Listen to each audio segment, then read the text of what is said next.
महाराष्ट्रातील दुर्गम आणि आदिवासी भागांमध्ये आजही पिण्याच्या पाण्यासाठी नागरिकांना किती मोठा संघर्ष करावा लागतो याचे एक ज्वलंत वास्तव नंदुरबार जिल्ह्यात पुन्हा एकदा समोर आले आहे। कारण सातपुड्याच्या अत्यंत दुर्गम डोंगराळ भागातील उदड्या ग्रामपंचायत अंतर्गत येणाऱ्या सादरी परिसरातील पाड्यांवर राहणाऱ्या नागरिकांना पिण्याच्या पाण्यासाठी वर्षानुवर्षे वणवण भटकावे लागत होते।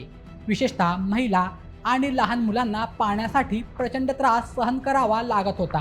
आश्चर्याची गोष्ट म्हणजे नर्मदा नदी अगदी हाकेच्या अंतरावर वाहते, परंतु येथील कठीण आणि दुर्गम भौगोलिक परिस्थितीमुळे सरकारी यंत्रणांना येथे पोहोचण्यात अनेक अडचणी येत होत्या।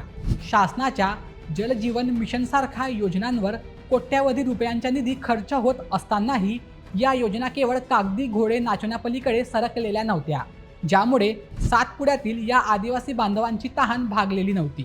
अशा बिकट परिस्थितीत शासनाची वाट न पाहता यंग फाउंडेशन आणि डिजेड फाउंडेशन या सेवाभावी संस्थांनी गावकऱ्यांच्या सहकार्याने एक अशक्य वाटणारा चमत्कार करून दाखवला आहे। सुरुवातीला त्यांनी गावात विहीर खोदण्याचा प्रयत्न केला, पण तो अपयशी ठरला। त्यानंतर हार न मानता या संस्थांनी नर्मदा नदीच्या पात्रातून थेट सोलर पंपाद्वारे पाणी उचलून पाईपलाईनच्या सहाय्याने गावापर्यंत पाणी पोहोचवण्यास एक अत्यंत महत्त्वाकांक्षी प्रकल्प यशस्वीपणे राबवला। हे काम अजिबात सोपे नव्हते। तब्बल 7 ते 8 किलोमीटरच्या अतिदुर्गम डोंगराळ मार्गातून जिथे रस्ताही नव्हता तिथे होडीच्या मदतीने नदी मार्गे आणि पायी चालत पाईपलाईनचे साहित्य वाहून नेण्यात आले। अखेर या दुर्गम पाड्यांवर स्वातंत्र्यानंतर पहिल्यांदाच नळाद्वारे नर्मदा नदीचे स्वच्छ पाणी थेट लोकांच्या दारात येऊन पोहोचले। पहिल्यांदाच घरात पाणी आल्यामुळे गावकऱ्यांच्या डोळ्यात आनंदाश्रू तरळत होते। महिलांवरील पाण्याचा मोठा ताण आता कायमचा कमी झाला आहे।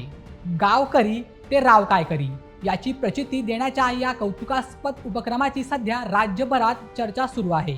सेवाभावी संस्थांच्या या प्रयत्नांनंतर आता कुठे जिल्हाधिकाऱ्यांनी देखील या परिसरात शासनाच्या मदतीने एक मोठी योजना तयार करण्याचा विडा उचलला असून शासन स्तरावर पाठपुरावा सुरू केला आहे।